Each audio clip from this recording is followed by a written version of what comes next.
Welcome to Animal Football Insider, your weekly look into the happenings of your Super Bowl champion Tampa Bay Buccaneers, the Florida Gators, and all things related to football. And now, from West Des Moines, Iowa, here's your host, The Animal.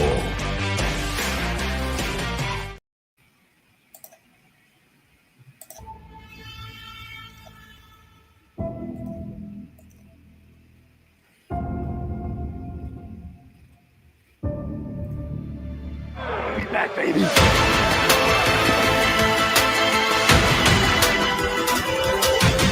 Go, Ray!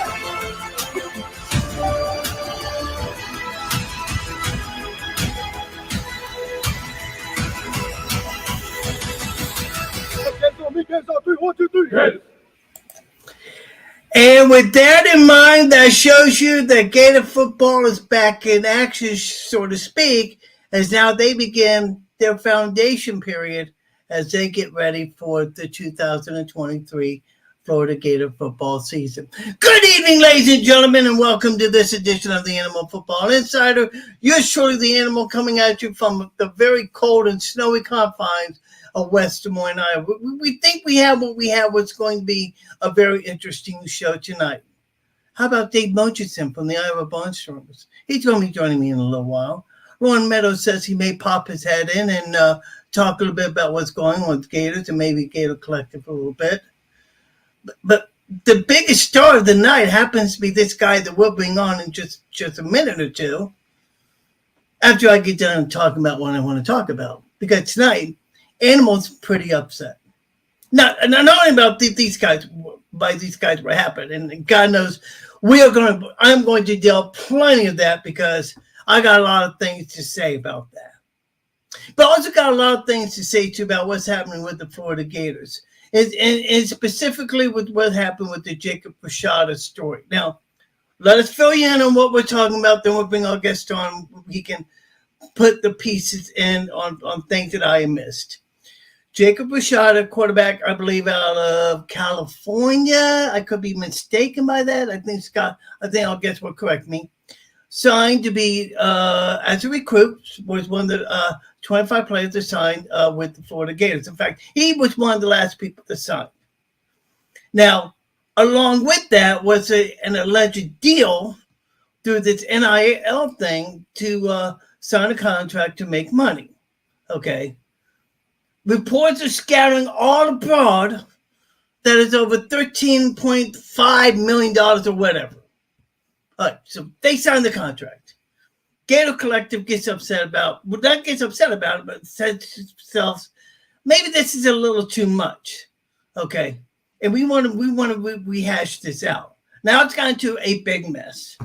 It's gotten confusing, and to provide us with some stability and with some putting the pieces to the puzzle together, I can't think of a better guy to bring on than one of the best journalists, not only in all of college football, but possibly best journalist I've ever known.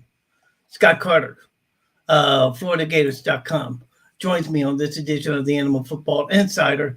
And, I read it just how you want me to on this envelope, so I just read it exactly how you wanted me to.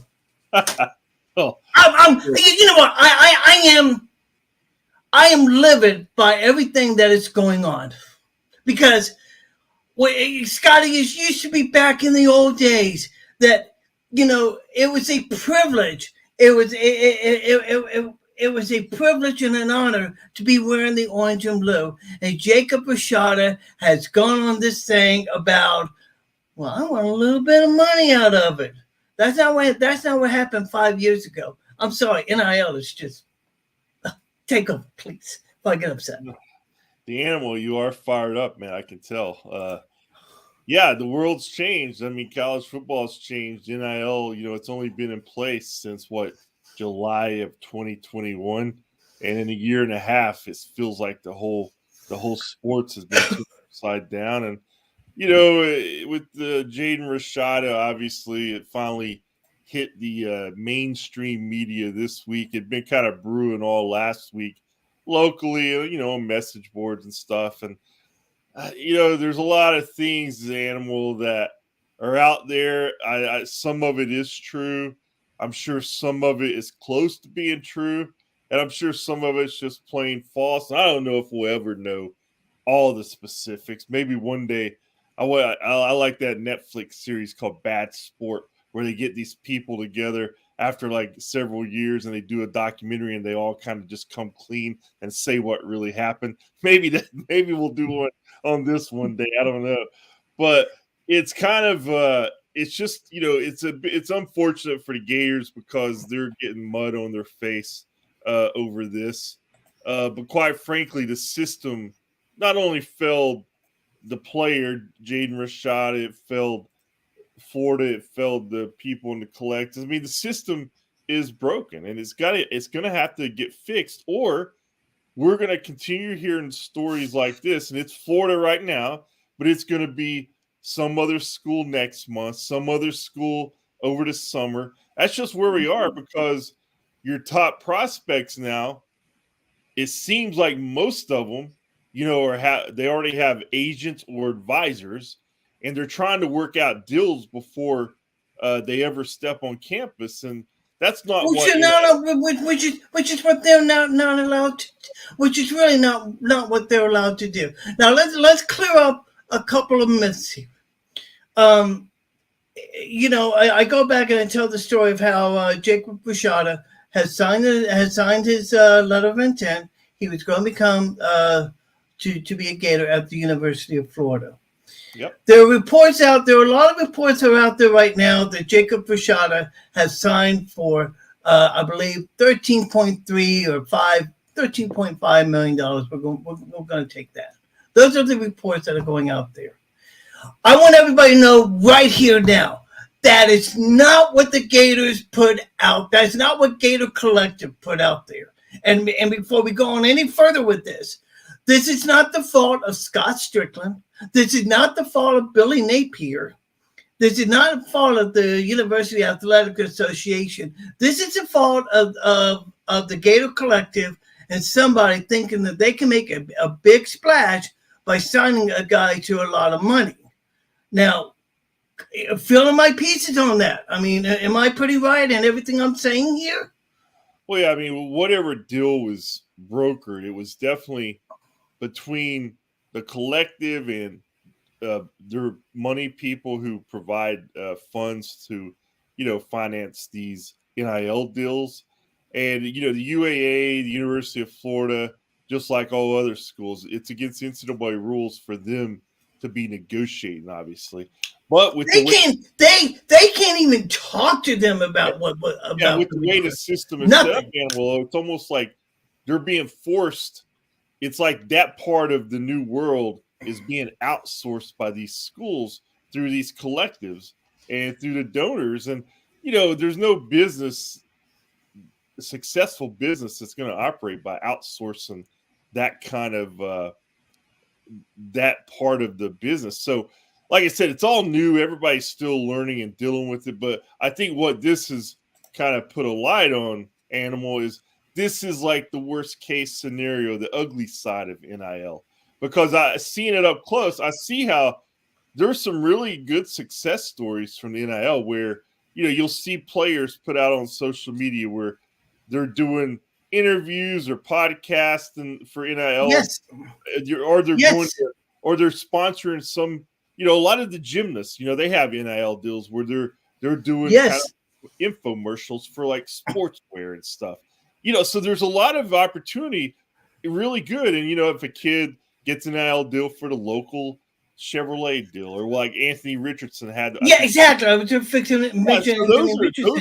Those are I think good NIL deals.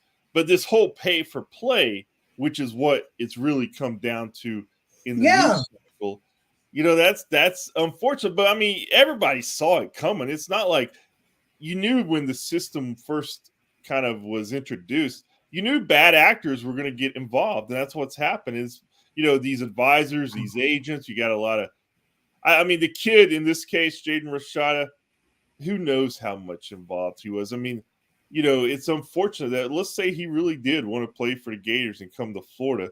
It's like the adults screwed it up for him. and it's kind of really a sad story.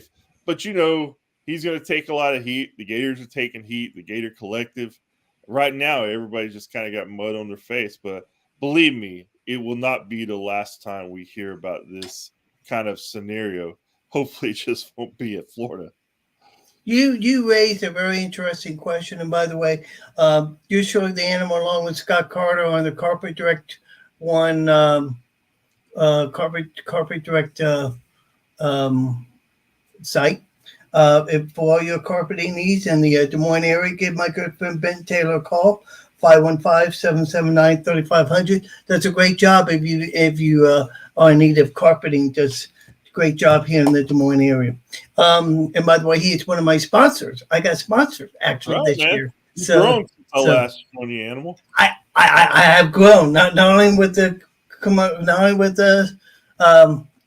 getting a sponsor, but and other places I've gone to, but we won't talk about that. You raised a very interesting point, how the NIL has become an outside source. And I never, and really and truthfully, I never thought of it that way until you mentioned it. And that's the way how it is, because now these guys, they can go ahead and they can negotiate these deals. And there's not a thing that Scotty Strickland or Billy Napier or anybody can do about it. It's a separate entity. Yeah, I mean, with the way the structure is right now, yes, it is. I mean, to me, it would be better if this is the system of the new world, where you kind of put into some kind of place, a system, set the parameters, and, people know what they're dealing with and what they can and can't get. And it makes it a lot more transparent, and I think it makes it more realistic for everybody involved. Like, look, man, I really don't have a problem with players earning some value for what they bring. These players bring a lot of value to the university, to the TV networks. I mean, they're worth something, but at the same time, you've got guys and advisors and agents. Everybody's trying to be a sports agent right now. I mean, yeah, exactly. Your next door neighbor is a hot shot 4-star prospect. Hey, maybe I can be his agent and make some money off of it. Man, that's where we are right now. So hopefully the market and system will correct itself in time. I just think this has shined a spotlight on it in a negative way. And again, I've said this on other shows. I've written it. It's going to continue to happen at other places until that space is really defined by college football, the NCAA, state laws, national laws, whatever it takes. But right now, everybody's on different pages, and you just can't operate that way for long. You're going to lose a lot of trust with your fans, and it's gonna support long term, I think. Now, well, I would tell you that I found out that Rashada had an initial offer of $450,000. I don't know how true. I don't know. What have you heard behind the scenes about how much the offer really was? Because come on, I don't think that. I've heard everything. I haven't seen any kind of contract. Okay. I've been around the block enough. I know how these stories kind of bubble to the surface. You've got a lot of people behind the scenes. Once this gets out, well, suddenly they're trying to protect their own interests, right? So you're getting a lot of meat and a lot of numbers. I just know that whatever the contract was, I mean, and I remember the first one that got exposed was the kid at Tennessee. Now, I think the Athletic actually got his contract last year. It was up to potentially $8 million. It's not like he's signing. It's not like he's signing on the dotted line to go to Tennessee or any school for $8 million up front.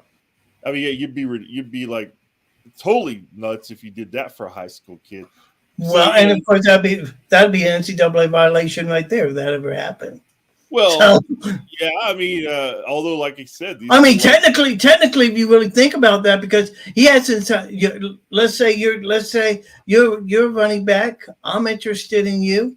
I offer you. Let's say I'm going to give you $8 million. You've $2 million a year for 4 years. You stay at the school, and I'll give you this. I promise you this money. That's just as much as a recruiting violation right there when you haven't even signed on the dotted line yet. So I mean, In the old days, yes, but with the NIL being a separate, kind of like I said, outsourced branch of college athletics now. I mean, you could, me and you could sign an NIL deal tomorrow with somebody, and they could say, "Hey, we're going to pay you X amount of dollars, and all you have to do is you got to play football at this school. Oh, you have to do one podcast with Animal a year." So I mean, it's just but but let's be clear on this. They cannot do anything until they sign a letter, until their letter of intent is officially signed with the school. They cannot do anything until they've officially signed. that is So supposed to be the way it works. And I was listening to, Ross Dellinger, the college football reporter. yes, I know who he is. I was listening to his podcast the other day. He said like the NCAA they're probably going to announce in the coming weeks or months some violations related to NIL, and he mentioned they're looking at the Jaden Rashada and a lot of others. So who knows where this is going? It's just a bad look, but there will be, I'm sure, some infractions down the road. Not necessarily for the Gators. I'm just saying related to NIL. But then again, does the NCAA have any real? Yeah. I kind of raised an eye when you said that because I mean, I don't know if they have any teeth. Not many people seem to be paying attention. But could they find Florida at fault for any of this, or just Gator Collective? I have no idea, Animal. Okay. Hopefully not. I mean, just from what I know, it's an outside entity that was involved in this. But that was just an example of where. No, I understand. And NIL it's a beast right now that just kind of consumes a lot of the attention in the sport right now. Behind the scenes, I'm sure you talked with Scott Strickland. I'm sure you talked with Gator officials. What do you get from talking to them? What is their whole mood, or what are they thinking about this situation behind the scenes? Well, just to be clear, I haven't actually talked to Scott Strickland about this.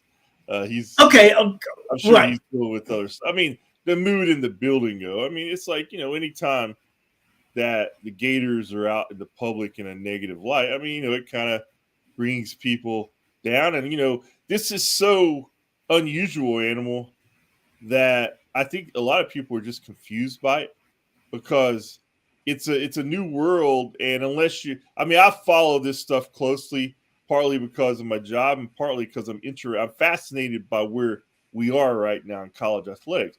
So I follow it pretty closely, but I know a lot of other people in the building maybe don't follow this closely. So they're like, what in the world's going on here?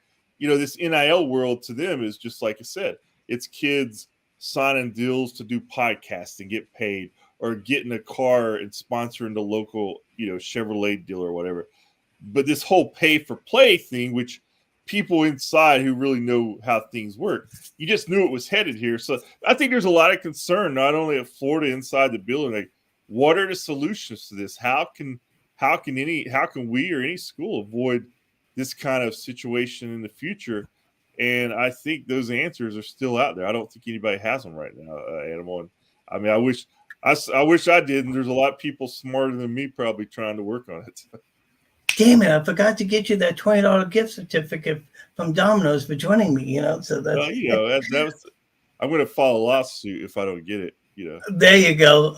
Let me ask you this: when we talk about Florida athletics, how about the upper echelon within the University of Florida? New president Ben Sass coming in. I mean, is anybody placing any blame on Scott Strickland on any of this, or are they smart enough to realize exactly what indeed is going on? Well, when you're the AD, the CEO of the Florida Gators, you're attached to everything, right? So I mean, yeah, there's certain people. I mean, you don't have to do a lot of digging. If you look at social media and stuff, I mean, a lot of people are pointing fingers at him. Oh my gosh! I mean, it's crazy. Yeah, a lot of people are mad at Napier. A lot of people are mad at the collective. A lot of people are mad at a couple of agents who have kind of talked publicly about the NIL related to the Gators. So I think there's a lot of people pointing fingers, but at this point, I think, as I said earlier, I think the bottom line here is that you've got this system that's created. Nobody really knows what the system is. Like, what are the rules? What are the parameters? Exactly.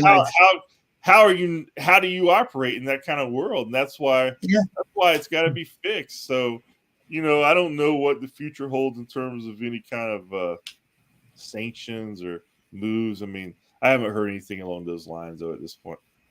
Yeah, that's Scott Carter joining us on the Corporate Direct hotline, or if you want to call it that, on this edition of Animal Football Insider. By the way, before I forget, that video that we saw at the very beginning of our show tonight, courtesy of Gators Football. So I wanted to get that in before people said I didn't give anybody a courtesy. So,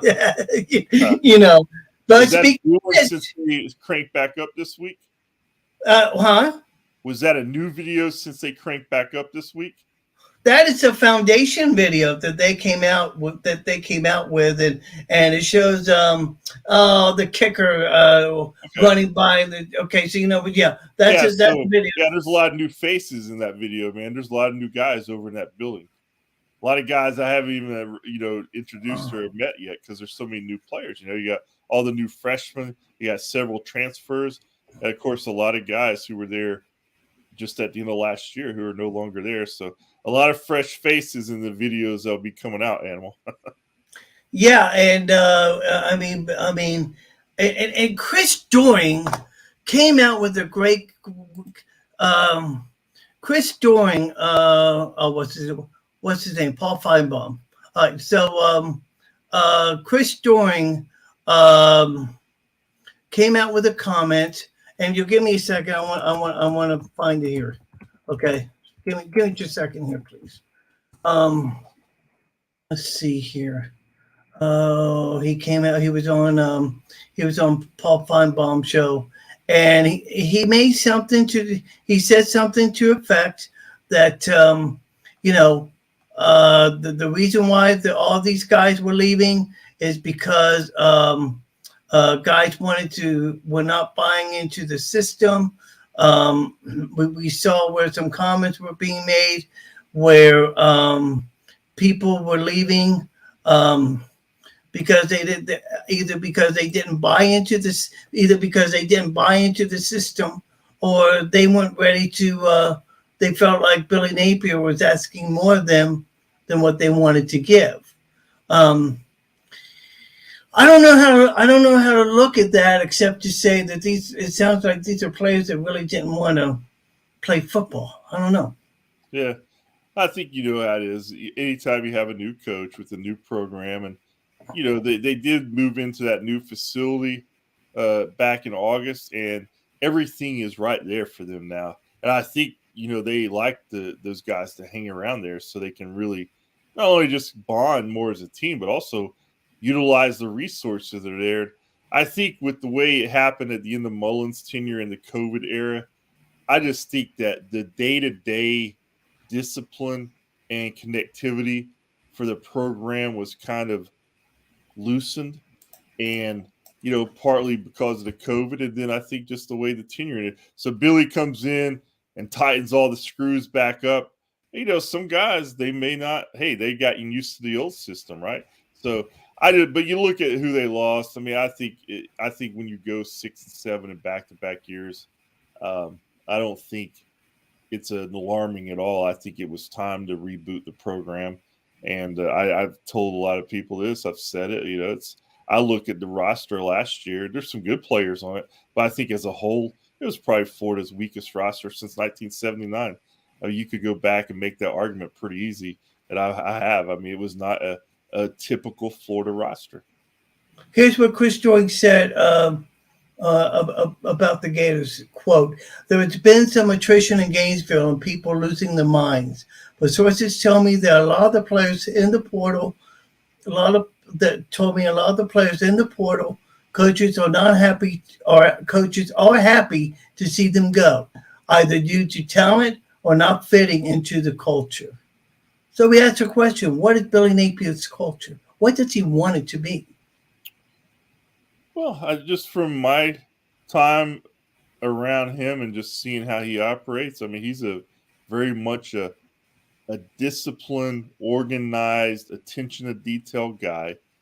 And it's like we're all going to be going in the same way, or you might not belong. So that's how successful teams are built. I mean, Yeah, that's just the way yeah. it works. So, I mean, like I said, I don't think it's anything alarming because, they did have more than usual, obviously, this year. But again, they're 12-17 in their last 29 games, Animal. I mean, that's all I need to know, man. Yeah. It's time Well, for a reboot, and I like where they're going. I like Billy's I did approach. too. I And, did too. I know it's been kind of a rocky first season perception wise in a lot of ways, but I think of all the things that, if you really analyze it, where they are and where they were when he got here, I think they built some momentum here, and they've got a lot of new players, and this recruiting class they just signed. I mean, I think it's statistically as a whole, I think it was rated the best since Urban Meyer's last class. So, Oh, definitely. that's a promising sign. Couple other things, and I know you got to get out of here. Number one, Jacob Rashada has been asked to be released from his letter of intent. Can we confirm that, or is that just another rumor that's flying around? I mean, that's confirmed. That's true, and I don't expect there to be any hang up there. I mean, the NCAA is the one who actually deals with the release of in national letter of intent, but Florida will certainly, I think, grant that. That's been their trend in the past, and it does them no good to hold him. Like, hey, we're not going to let you go. That does nobody good. Interesting.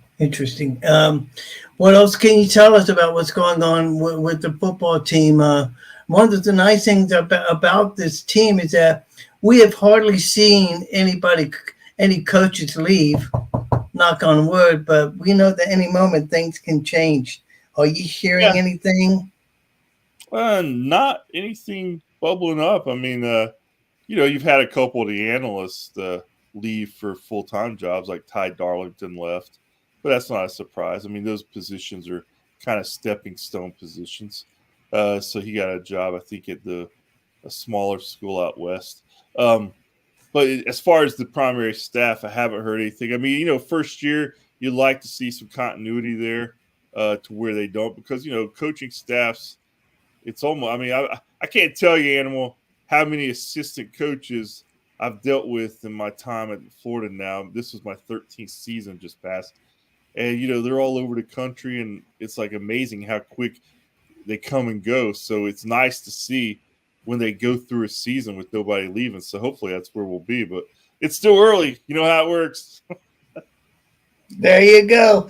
Listen, it's been a pleasure. I kept you over longer than you needed to. Thank you so much for joining me this year. It's been great. I don't know if I'm going to continue doing this after the football season. I may. If I do, I'm going to look you up, buddy. All right, Animal. Good talking to you, man. You take Always care. a pleasure. Always a pleasure, man. God bless. See you, buddy. Bye-bye. Scott Carter of FloridaGators.com joining us on this edition of the Animal Football Insider. Okay. Now we talk about these guys right here and these guys behind me, Tampa Bay Buccaneers. They were playing at home against the Dallas Cowboys in a first-round game on a Monday night just a couple of days ago. And what everybody thought might have been in the past that maybe things could change and things could get better, no, wasn't the least. The Dallas Cowboys just blew away the Tampa Bay Buccaneers. Final score in the game, 31-14, as they were able to defeat the Tampa Bay Buccaneers. Tom Brady went 35 of 66. That's the most passing attempts in a playoff game ever for a Tampa Bay Buccaneer. 35 of 66 for 351 yards and 2 touchdowns on the game. But you know what was most depressing? The running game. Only 52 yards rushing on the game. 52 yards rushing on the game. And when you look at what happened here, the Cowboys netted 425 yards total offense. 305 of that was in the air. Of course, Dak Prescott threw for 4 touchdowns, and then the running game was only 125 yards. But it was just poor play. The offense was lethargic, as it has been all year. Yeah, it's amazing. The animal knows the big words, and it was just a horrible night. Donovan Smith another horrible game as usual. He was pathetic. And by the way, he's open for free agent. He's open on the free agent market. And so what you had was a situation where, Byron Leftwich made some stupid calls, and lo and behold, we had to sit back and wait and find out what was going to be happening. So Tuesday comes around, we'll give them that. It's a night game, and they want to get some time to sleep and everything, and just reflect on everything that's going on. Then Wednesday comes along, and no news was coming out of one Buccaneer place. And as I tweeted out, that if nothing was going to happen soon, it looked like the Byron Leftwich was going to stay on. Well, that all of a sudden changed today. Okay, as the Buccaneers initiated a shakeup on the coaching staff. Gone from the team who were fired, offensive coordinator Byron Leftwich. He got a copy of the home game. Specialist coach Chris Boniel, wide receiver coach Kevin Garver, offensive control coach Jeff Castle, assistant defensive line coach Lori Locust, who some people say she was very good in doing her job. Hope she ends up with another team.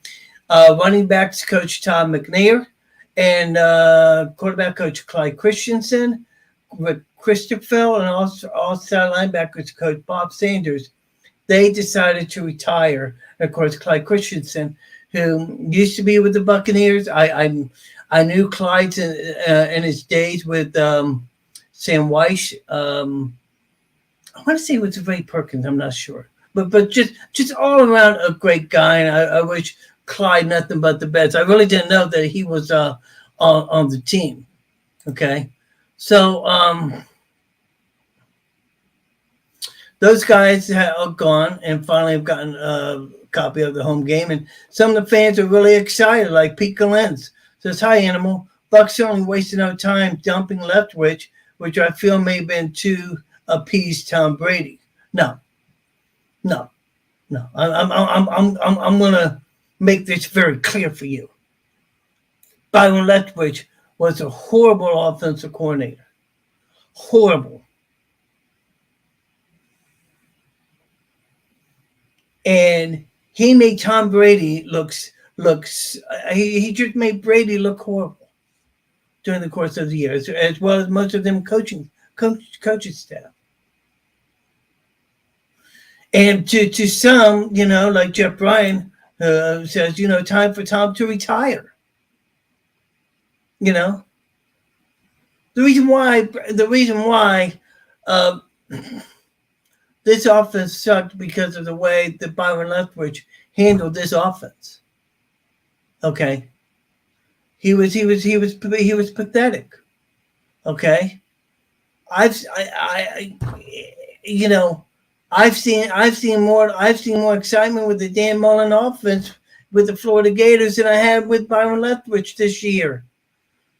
It was pathetic. And how the Buccaneers were able to win 8 games in a division that also was horrible by the same token. And in fact, today we saw several other coaches in the National Football League get canned. Not the head coaches, but defensive coordinators have been released. There's somewhere a list of guys. I'll get that for you in just a little bit. But it was just so horrible to see these guys play the way that to see these guys coach this team the way they did. And Donovan Smith, I really would not. He's a free agent, and I really would not. I really don't care if he does not come back this year. I really and truly don't. He's horrible.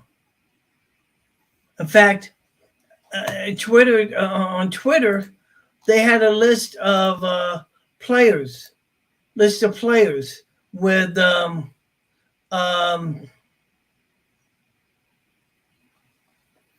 they had a list of players that had the most penalties during the course of the year.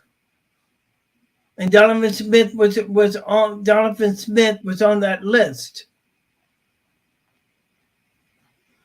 Had like I think Donovan's numbers were like 100 penalties on the year.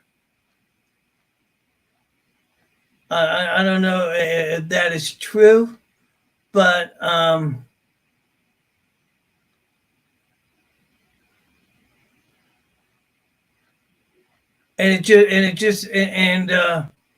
you have a player like that, you know that it's time that you have to make some changes.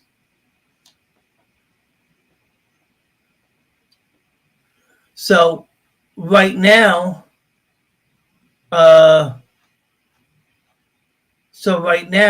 with these guys gone, they have to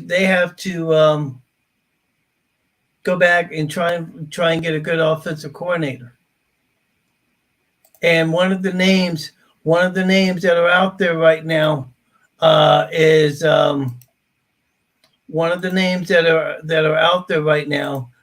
Bill O'Brien, offensive coordinator at Alabama.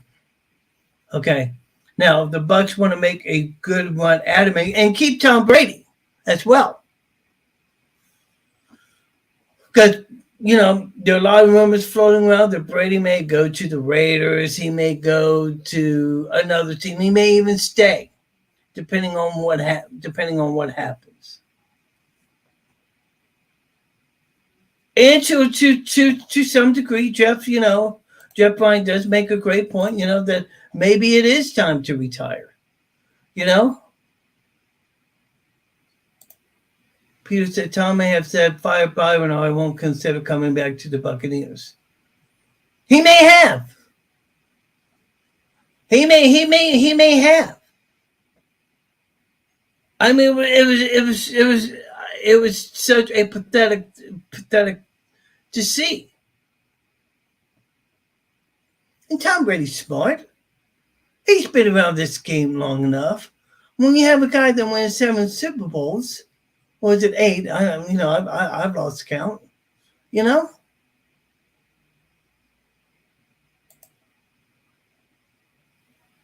mean, you just get to a point where you have to ask the question: when is enough enough? Now, one of the things, and I'm not going to try and stick up for Byron Leftwich. Okay, he was brought into a situation where Bruce Arians was out with. Resigned back in February, and Todd Bowles came in and took over as the head coach. Now, once that happened, Brady decides to come back. Now, we've heard a lot of talk about how Brady and Byron Leftwich were not getting along, but yet Byron was the offensive coordinator. And Brady still decided to come back. So somewhere along the line, there's something that got missed. Something along there got missed, and in the process, it caused a lot of problems and made this offense more inept. Now, let's also keep one thing in mind too. Also, that Tom was going through a lot of stuff, right? Going through a divorce with his wife, not being able to see his kids and all. I mean, that takes a lot of heavy toll on you. I'm not trying to use his divorce as an excuse, but that has to weigh heavily on one's mind. So I think the combination of that and the ineffectiveness that Byron Leftwich had on this team caused a lot of problems. Now they have to go back to the drawing board and find somebody that can right the ship, so to speak, with this offense. Is it Bill O'Brien? O'Brien used to be with the New England Patriots, was with Tom Brady for some time. Why not? But man, talk about a team that fallen from grace within a couple of years to the point that they have been. And speaking of which, what about, and I don't want to say falling from grace, but while we're talking NFL football, how about the Jacksonville Jaguars playing? How about that Jacksonville Jaguars team, people? Duval! I love it. Jacksonville Jaguars, Saturday night, they were down 27-0. Everything looked like that the Los Angeles Chargers was going to just run away with it. But little did they know about Trevor Lawrence and the way that he performs. I got to talk to Moog about that when he comes on.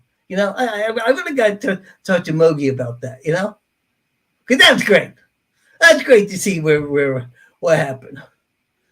Vinny G says, same story for the Chargers. Fire their offensive coordinator and quarterbacks coach. Chargers started their 63rd year of rebuilding. Oh, I don't want to say rebuilding. Here's what I'll say about that. Anytime you get your team into the playoffs, you made a success. Even Mogi will accept that, Jeez. By the way, other offensive coordinators that we talked about that were given a copy of the home game. Let's see, Minnesota fired their defensive coordinator today, Ed Donatel. Let's see if I got anything else here. Dolphins fired their offensive coordinator, defensive coordinator, Josh Boyer. So we're seeing a lot of these assistants starting to get a copy of the home game. Ooh, what is this here? Dave Murchison's on standby. We'll be joining him in just a minute. Let's see here. Let's see here. So there's a story out that Jim Harbaugh of Michigan Wolverines lied to NCAA investigators, which I have no idea what that's about, but that is something that's worth watching. But somebody that's always worth watching, the man, the myth. And he's not he is a legend in his own mind. I just love him to death. My good friend, Dave Murchison. Joining me on the Carpet Direct Hotline for your carpet needs. Get a hold of Benton Taylor. And I was here to hook you up with new carpeting. And I'm sure you called Ben about getting some carpeting in your house, right? Yeah, I mean, when I need it, I know where to go. Ben Taylor can get you carpeting, but he doesn't just do carpeting, Joe. He's got... You froze on me, buddy. What'd you do? Okay, let's try and get this fixed. We're going to put Mo back in the green room, and we'll bring him back up. But that picture, though, man. Let's see. Let me bring myself back up. See if we can't get your issues fixed. I have no idea what's happened here. You've just frozen. Okay, wave when you get wave. Can you wave? No? Dadgummit, come on now. Okay, all right. We're trying to get we're trying to get Moses back on here in just a couple of minutes. Vince Gerasi says Joe Lombardi is available. I wonder if he's related to Vince Lombardi. I don't know. I mean that would be something we're seeing. Let's see here. I don't know what's going on with. I don't know what's going on with Murchison. You know, so hopefully we'll be able to get it back on. He signed off, so hopefully he'll come back on a little bit. Hopefully he'll come back on a little bit later on. Yeah, Joe Lombardi. Joe Lombardi is available as well. But I think for the Bucks, I think the biggest thing that they want to get is the best in the business. Bill O'Brien can do that. Now he's at Alabama. He's with some guy named Nick Saban. I don't know if anybody has heard of that guy before. You know, so I think it'd be very hard to try and snatch him out of Alabama to join the Tampa Bay Buccaneers. Murchison's waving his hand, so he's back with us. I don't know what happened, Joe. I had to disconnect from Wi-Fi. I don't know what happened. I just lost you. So no, you're fine. You're fine. If you're an offensive coordinator at the University of Alabama, okay, highly respected. Highly respected by who? Because everybody who I know is an Alabama fan wants to run Bill O'Brien the hell out of town. Really? Everybody I know. I find that to be interesting. But if you're Bill O'Brien at the university, if you're an offensive coordinator at the University of Alabama, would you want to go to a team like the Tampa Bay Buccaneers? No. Knowing full well that you've got it made being at Alabama. I don't think he's got it made being in Alabama. I'm not sure he wants to be at Alabama another year. I would venture to guess he is just hoping and praying that Belichick decides to bring him to New England. I know Belichick's casting a wide net. I saw that he's talking to Keenan McCardell. He's a former Buccaneer, or he's a former Jaguar. McCardell, who played for Belichick in Cleveland before he went to the Jags. They're interviewing him like today or tomorrow for their OC job. Wow, interesting. I don't know, Buccaneers. I think first things first, if they want Tom Brady to stay, Tom's going to pick who the offensive coordinator is. I think that's pretty clear. I think so too. I think so too. I think Tom's going to have a big say in that, you know. But okay, let's say Bill O'Brien. Let's say Bill O'Brien's not available. You're the head coach of the Tampa Bay Buccaneers. You tell me, who would you want to bring as your offensive coordinator?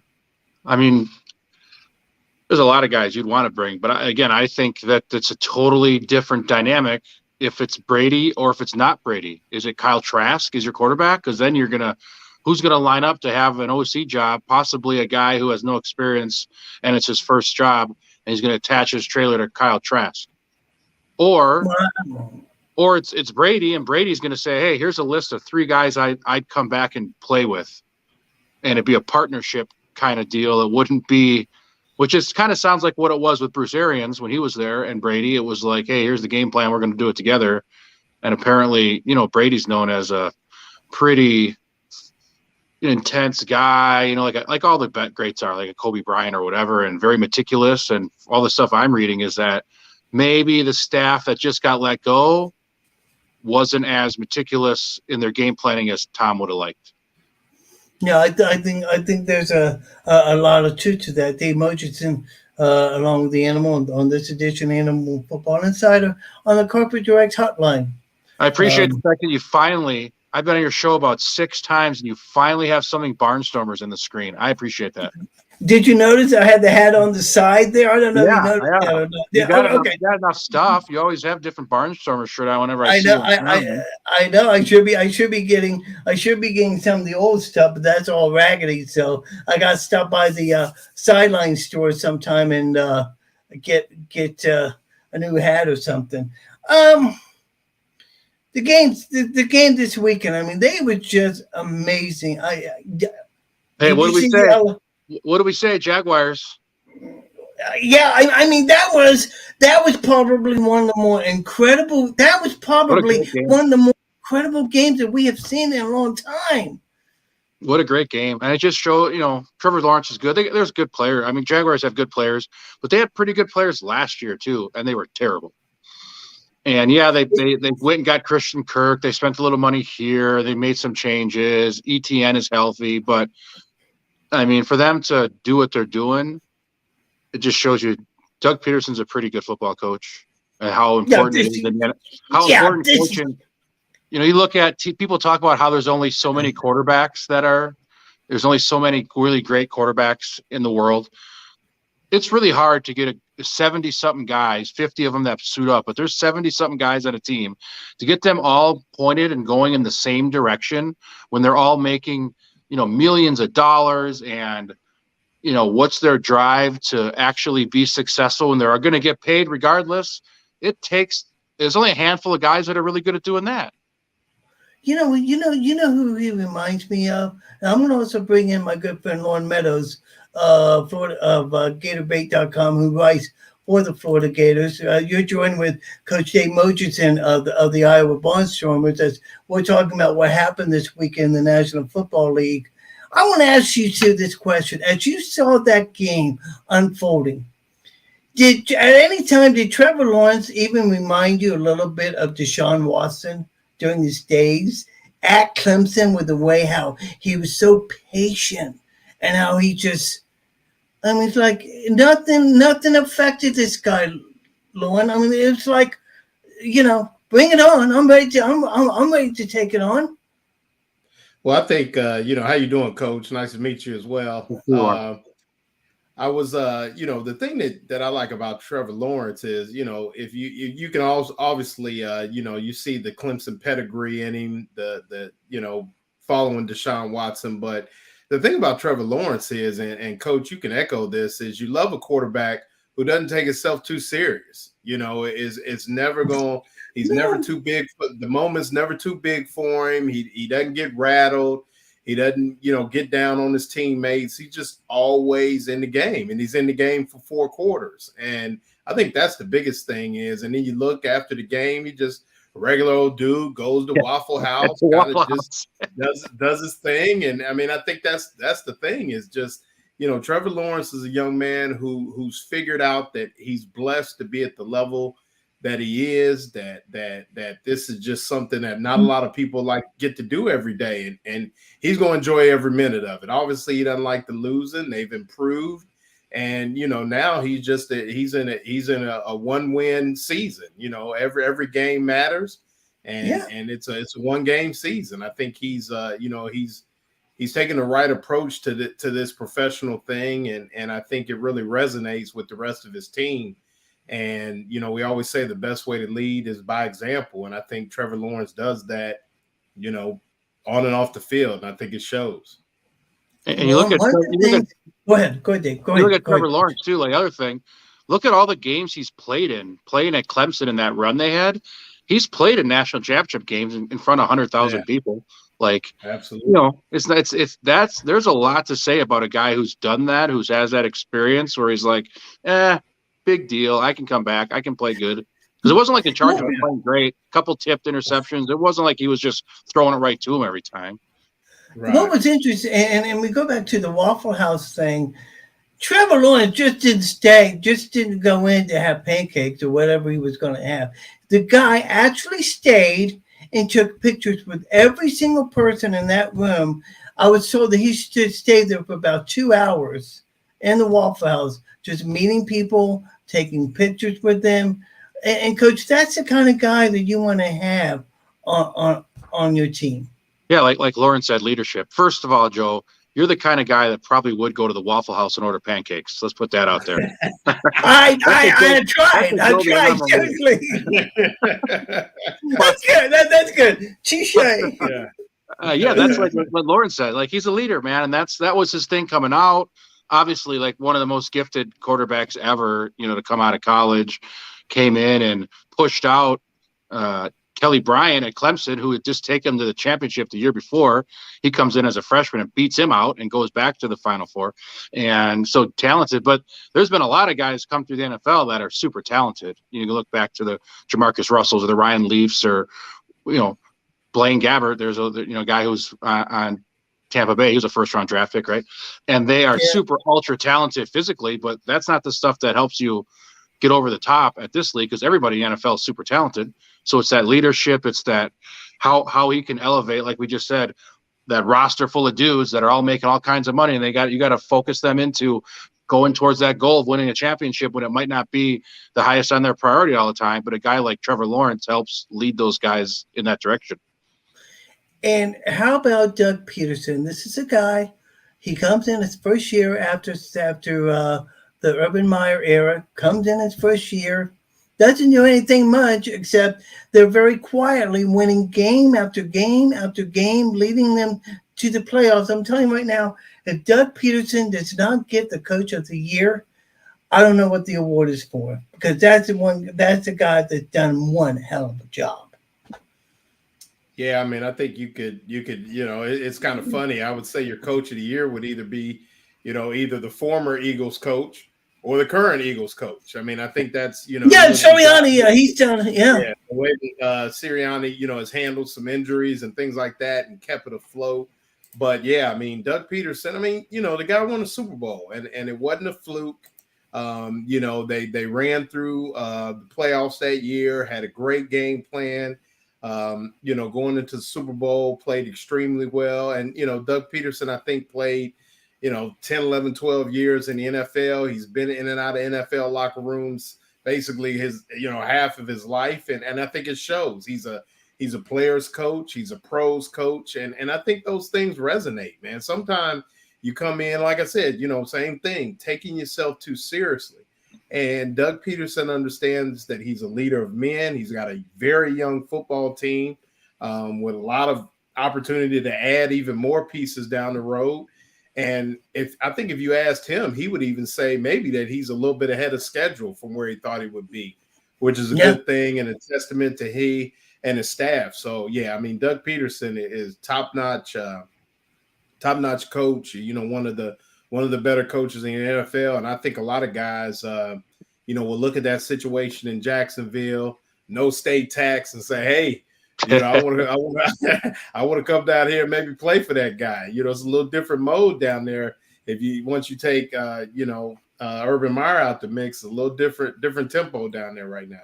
And I know this is a Bucks podcast, but Jacksonville seemingly has just rabid fan base that just wants to win. I'm not down there. I know the Jaguars fan is just rabid. Oh, yeah. I know, and it's just amazing.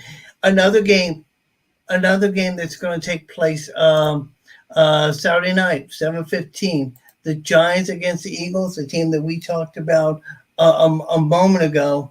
And Giants and the Eagles, yes. And then on Sunday, Cincinnati at Buffalo.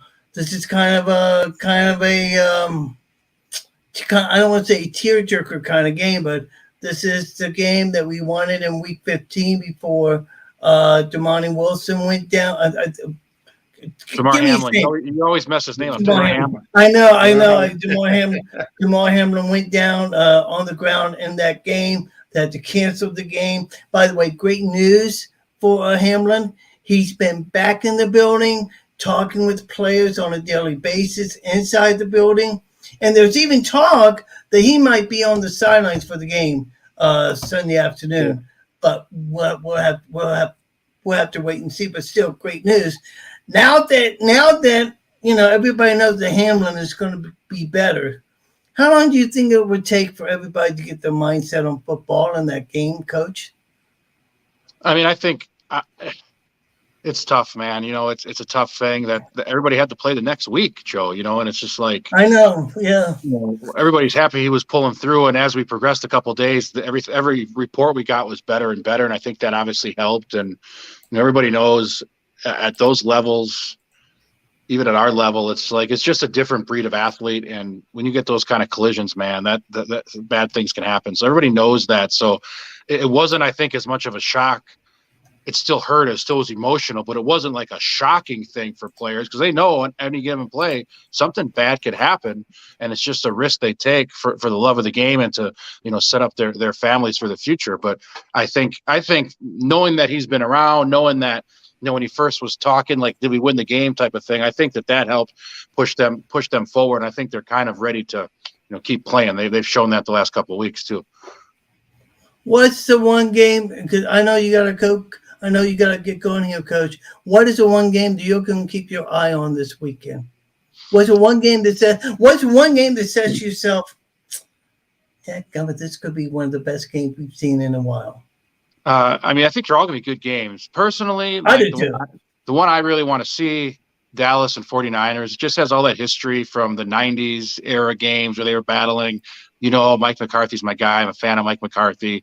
And I just think, Dallas may have finally found their mojo here the last few weeks. And they came out. I know I'm not trying to rag on the Bucs. They came out and just, on fire. No, be honest. So I think that's going to be an exciting game because San Francisco's playing so good. Dallas is playing so good. That's a game that I think is going to be a really fun one to watch. How would you have handled the Brett Maher situation? You think it would come out? I wouldn't do the Peyton Manning on the Manning cast. Can we cut him at halftime? I wouldn't have done that. But there's not much you can do at that point, right? You need to kick.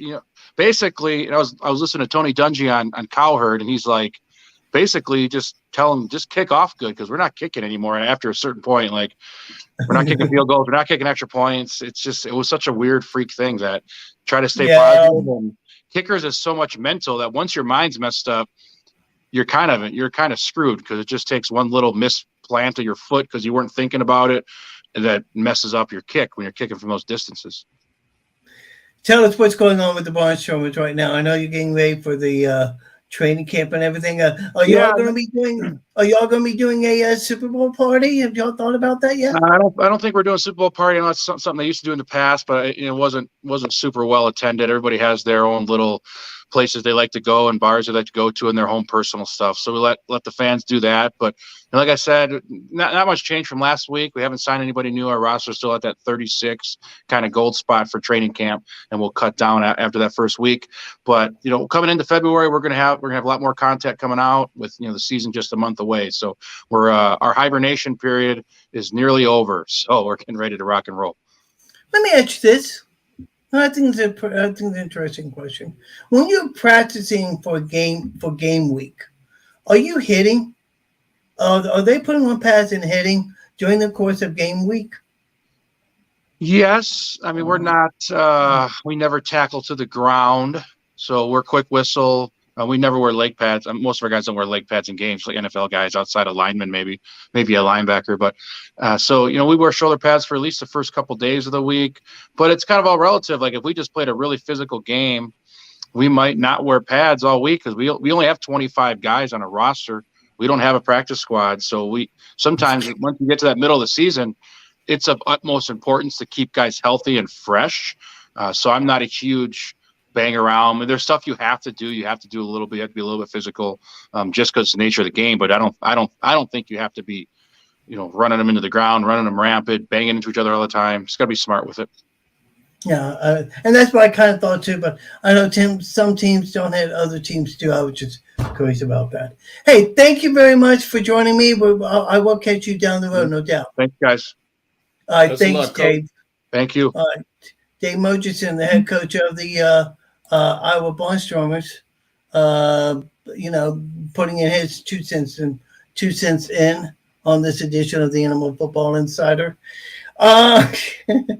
Quite an interesting couple of weeks there, Lauren. I mean, it's been, and I had Scott Carter on earlier tonight. We talked a little bit about what's going on. Really, most of the time talking about the whole situation with Jacob Rashada.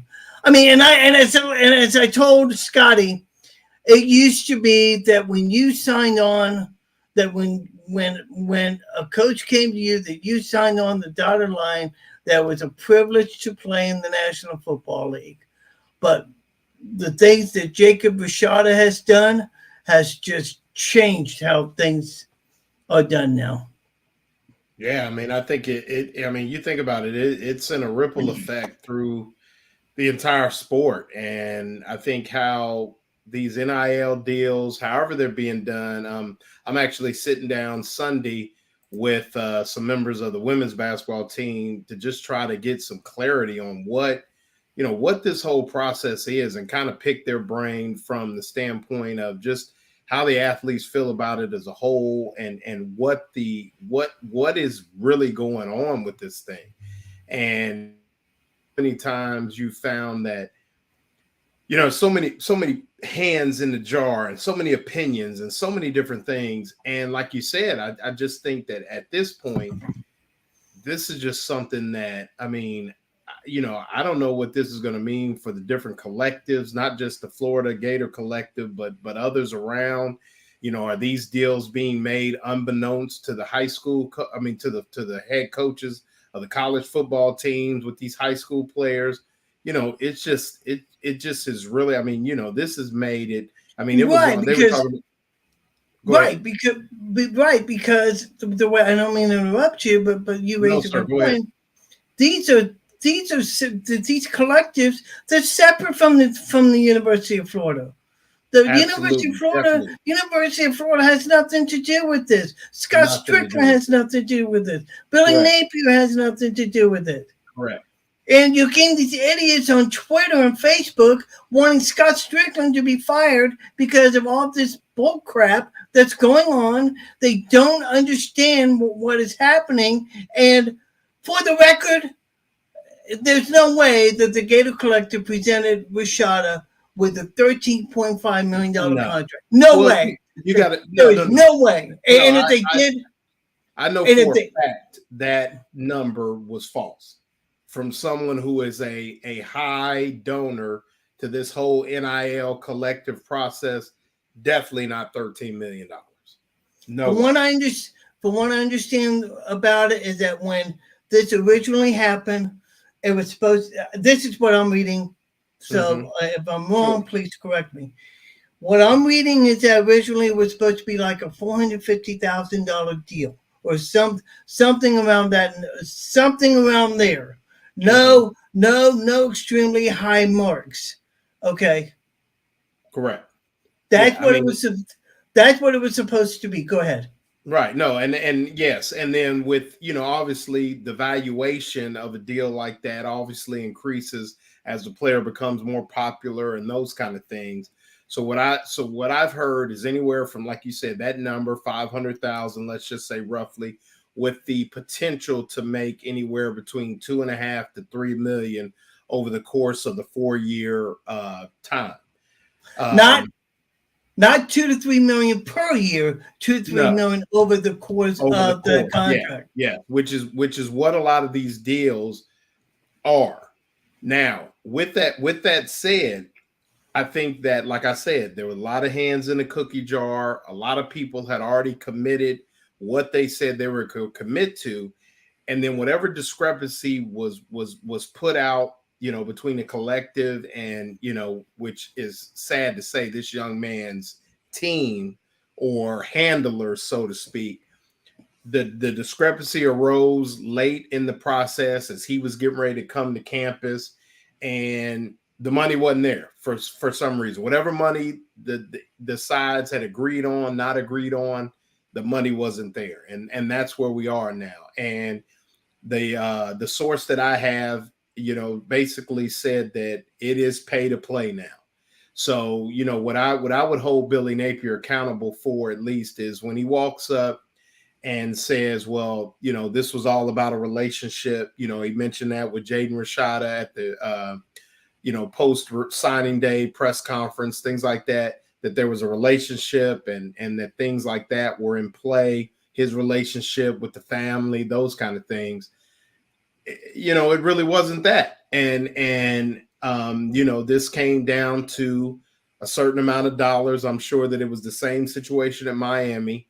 And it's just unfortunate that that's where we are now, where young men and even young women in certain sports, I'm sure, are choosing schools based upon monetary gain versus the college experience, coaches, things like that, And I think a lot of ways is because if I pick wrong the first year, animal, well, I'll just go somewhere in the next year. they're moving and grooving on a consistent basis now. And the thing about that is they can only transfer one time. They can only go in the portal one time. And by the way, it's funny you mentioned about Miami, Cormani McClain, who somebody that the Gators don't want to even talk about. Right. He mentioned he was going to Miami. Guess what he did today? And it just came out just a little while ago. Oh yeah, committed to Colorado. He committed to Colorado. I saw that one coming. Ray Charles could have saw that one coming. Oh yeah, okay. So and I did get confirmation that about the fact that he has asked to be released from his letter of intent, but per Scott Carter, you can go back and watch my show. This has to come through the NCAA, not through the University of Florida. This has to come through the NCAA if they want to release him.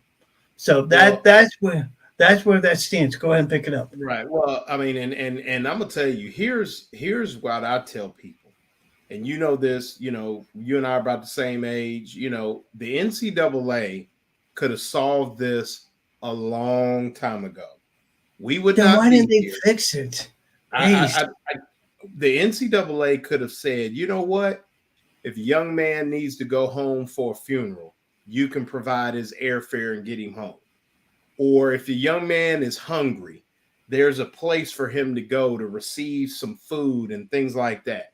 We can give him a $1,500 a month stipend, or we can do all these things. They could have did all those things. But when they didn't, this is now open Pandora's box. So the fact that the NCAA is at the root of this young man getting out of his letter of intent is almost like it's comical, because we are here because the NCAA in their infinite wisdom chose to ignore the fact that these schools were making millions of dollars while some of these young men on these campuses were starving for a sweatshirt and a college degree. And it is not relative. So, Can we change that to non-infinite wisdom? Yeah, sure. Right, I'm just saying. Absolutely. Jeez. Yeah. So I tell you what, I would I'm around these kids, on a consistent basis because I live here in Gainesville. I frequent some of the same establishments they do. And, these are good kids, man. I'm sure Jaden Rashada is a great young man. But when you get, like I said, this situation is not about Jaden Rashada. It's about a system that was broken and now is brokener, if you know what I mean. I know exactly. I know exactly what you're saying. It's just gotten pathetic, and it just. Mm-hmm. By the way, I don't know if you know this or not. The Gators have begun their foundation portion of the workouts, and we saw that. I don't know if you've seen it on Twitter. Yeah, and I just played that a few moments ago. It gets me excited, about Gator football. I mean, okay. And at the end of the day, soon enough, we're going to be talking about the X and O's of this thing. Oh yeah. And this will all, like I tell people, at the end of the day, you can give me all this recruiting hubbub and who's going here and all this, that, and the other. At the end of the day, it's about blocking, tackling, catching, throwing.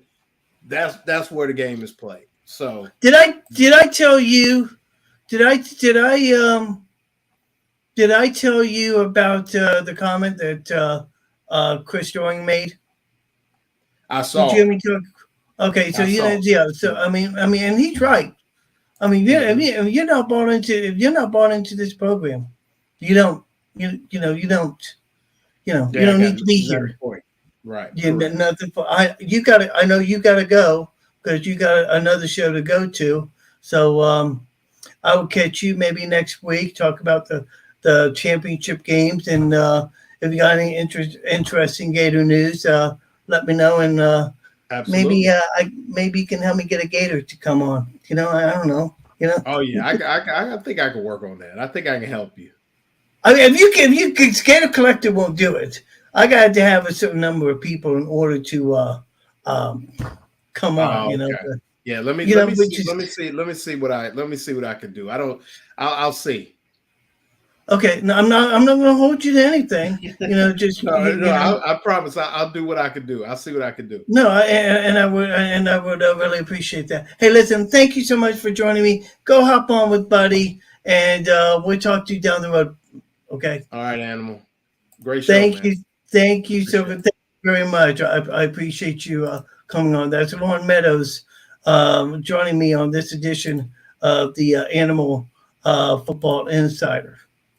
Oh, and you know what? Before I go, let me go back a moment, because we were talking about the Buccaneers and everything that happened. But there's one aspect of this that was missing, and I'm glad my good friend Peter Collins mentioned it. And that is about our good friend, Big Nasty, who we've had on the show before, Keith Kunzik, or Kunzik, however you say it. Peter says, let's be sure to pay homage to Buck fan formerly known as Big Nasty, and it's now the name of Keith Kunzik. We both are looking forward to better days ahead for the Buccaneers. And I think Peter, you're right about that. You know, Big Nasty, he was a truly diehard Buck fan like myself. We used to go be at the games together, talking trash, doing a lot of dancing. I mean, this and the thing about Keith that was so terrific about this man is that he would make it a point to go out and be a part of the community. I mean, going to children's hospitals, just going in and being active role model in the community. And all that hard work paid off for him. He got nominated into the Pro Football Hall of Fame. He got into another Hall of Fame. I forget which one that was. If you can help me with that one, Peter, I appreciate that. But this man's done a lot for the community. And now that the season's over, he's decided to retire the Big Nasty outfit. You're not going to be able to see that anymore at the games at Raymond James Stadium. And so, a great guy, does a lot for the community, as I said. Not one mean streak in his body, and just all around great guy and super duper Buccaneer fan. And you know that we're going to miss him come 2023. So it's going to be interesting to see what happens here as the Bucs go into their offseason games. You're just joining me. Byron Leftwich has been fired, along with several offensive coaches with the team. The NFL games that are set for this week: Saturday at 3:30 in their final televised game, Jacksonville will be home against KC. That's 3:30 Eastern, 2:30 Central, 8:15 Eastern, 7:15 Central. The Giants and the Eagles will be on Fox. Sunday, Cincinnati and Buffalo. That will be at 2:00 Central Time, 3:00 Eastern. Then at 6:30 Eastern, 5:30 Central, Dallas Cowboys will take on the San Francisco 49ers. I want to thank, it's been a great show here tonight. I want to thank all the participants, and Mr. Rossi, Peter Collins, Jeff Bryant for joining me tonight, along with Coach Dave Murchison, Lauren Meadows, and of course, headlined by Scott Carter of FloridaGators.com. It's been a great week. Well, not been a great week, but we hopefully you guys have had a great time tonight.